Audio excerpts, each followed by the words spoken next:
পুডিস fusion. আজকে আমি আপনাদেরকে ক্যারামেল পুডিং কীভাবে বানাই সেটা দেখাবো। এই রেসিপিটা জানে না এমন মানুষ মনে হয় পৃথিবীতে কম আছে। তবুও যেহেতু এই রেসিপিটা এতই জনপ্রিয়, আমি চাচ্ছিলাম আমি কিভাবে তৈরি করি সেটা একটু দেখিয়ে দিই।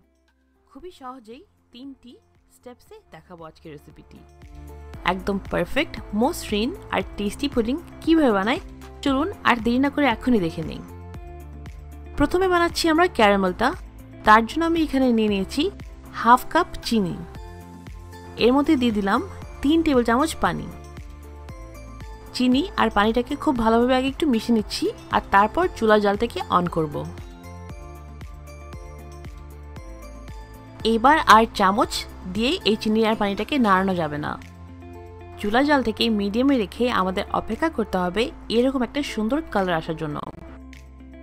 এখনও কিন্তু নাড়াবেন না, দরকার হলে এইভাবেই হাঁড়িটাকে হালকা ঘুরিয়ে নেবেন। ক্যারামেলটা প্রায় হয়ে গেছে, দেখতে পাচ্ছেন বেশ ডার্ক হয়ে যাচ্ছে। এখন সাথে সাথে নামিয়ে যে বাটিটাতে আমরা পুডিংটা বানাবো সেখানে ক্যারামেল সসটাকে ঢেলে দিতে হবে। ক্যারামেলটা সেট হতে থাক, এরই মাঝে চলুন আমরা পুডিংটার কাস্টার্ডটা তৈরি করে নিই। 3টা রুম টেম্পারেচারে রাখা ডিম দিয়ে দিচ্ছি। ডিমগুলি লার্জ সাইজে। ডিমটাকে আমি হালকা উইস্ক করে নিচ্ছি। অনেক বেশি মেশাতে যাবেন না, তাহলে অনেক বাবলস হয়ে যাবে, যেটা আমরা একদমই চাই না। ভালোভাবে ডিমটা মিশিয়ে নিয়েছি। তারপর দিয়ে দিলাম এখানে হাফ কাপ চিনি। আপনারা পুডিংটা কতটুকু মিষ্টি চান সেটা আপনাদের উপর ডিপেন্ড করে। এখানে আছে 1.5 কাপ লিকুইড মিল্ক। আমি 3 কাপ দুধ জাল দিয়ে ঘন করে নিয়েছি আর সেটাকে 1.5 কাপ বানিয়ে ব্যবহার করছি। এটার বদলে কিন্তু আপনারা ইভাপোরেটেড মিল্ক ইউজ করতে পারেন অথবা এমনি দুধ জাল দিয়ে ঠান্ডা করে ইউজ করতে পারেন। 1 চা চামচ ভ্যানিলা এসেন্স দিয়ে দিয়েছি। আরেকটা কথা, দুধটাকে একটু ঘন করে ইউজ করলে পুডিংটা আরও বেশি টেস্টি হয়, সেই কারণে আমি পুডিংটার জন্য দুধটাকে ঘন করে নিয়েছি।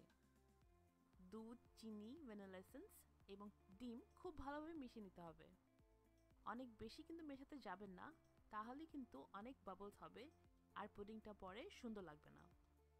দেখতে পাচ্ছেন ক্যারামেলটা খুব সুন্দর করে এবার সেট হয়ে গেছে। আমরা যেই ডিম আর চিনির মিক্সটা বানিয়েছি সেটাকে ছেঁকে দিয়ে দিচ্ছি। অবশ্যই এভাবে ছেঁকে নেবেন, তাহলে কিন্তু ডিমের কোনো সাদা এই ধরনের অংশ থাকলে সেটা বের করে নেওয়া যাবে। এইবার আমরা এই পুডিংটাকে ঢেকে নিচ্ছি। আচ্ছা, আমি আজকে যে ধরনের মোল্ড ইউজ করছি সেটা হচ্ছে 7 ইঞ্চের একটা কেক মোল্ড। এটার বদলে কিন্তু আপনারা 5টা রামিকেন ইউজ করতে পারেন। এবার পুডিংটাকে বানানো পালা। একটা হাঁড়ি নিয়ে নিয়েছি, তার মধ্যে বসিয়ে দিলাম একটা স্ট্যান্ড আর দিয়ে দিচ্ছি একদম ফুটন্ত গরম পানি। আপনারা চাইলে স্ট্যান্ডের বদলে এমনি একটা কাপড় বসিয়ে দিতে পারেন। আমি সবসময় স্ট্যান্ড বসাই, তাই আমি স্ট্যান্ডের মধ্যেই করে নিচ্ছি। স্ট্যান্ডের উপরে পুডিংটাকে রেখে এবার ঢেকে এটাকে 25 থেকে 30 মিনিট রান্না করে নিতে হবে।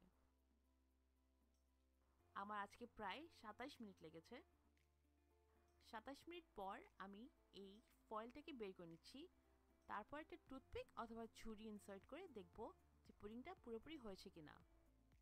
পুডিংটা কিন্তু এই পর্যায়ে এখনো অনেক জিগলি আছে, কিন্তু একদম ক্লিয়ার বের হয়েছে টুথপিকটা, তার মানে এটা একদম সেট। এখন এটাকে রুম টেম্পারেচারে আনবো আর তারপর ফ্রিজে কমপক্ষে 3 ঘন্টার মতন রেখে দিতে হবে। সারা রাতও রেখে দিতে পারেন। 3 ঘন্টা পর পুডিংটাকে ফ্রিজ থেকে বের করে নিচ্ছি এবং সাইডসগুলিকে এইভাবে একটু ছুটে নিতে হবে। তারপর উপর দিয়ে একটা প্লেট দিবেন আর পুডিংটাকে বের করে নেবেন। কাজটা অনেক সাবধানে করবেন আর অবশ্যই কিন্তু গরম অবস্থায় পুডিংটাকে মোল্ড থেকে বের করতে যাবেন না, তাহলে কিন্তু পুডিংটার সাথে সাথে গলে একদম ভেঙে যাবে। আমি পুডিংটাকে কিন্তু মিডিয়াম আঁচে রান্না করেছি, এটা বলতে ভুলে গেছি, তাই এখন বলে দিলাম। নিশ্চয়ই খেয়াল করছেন পুডিংটা একদম পারফেক্ট হয়েছে এবং ক্যারামেলের কালারটা একদম সুন্দর হয়েছে। আপনারা আমি যেভাবে বানাই সেভাবে ট্রাই করে দেখবেন, আমি আশা করছি একদম পারফেক্ট পুডিং আপনারা বানাবেন। আজকের রেসিপিটা কেমন লাগলো প্লিজ জানাবেন।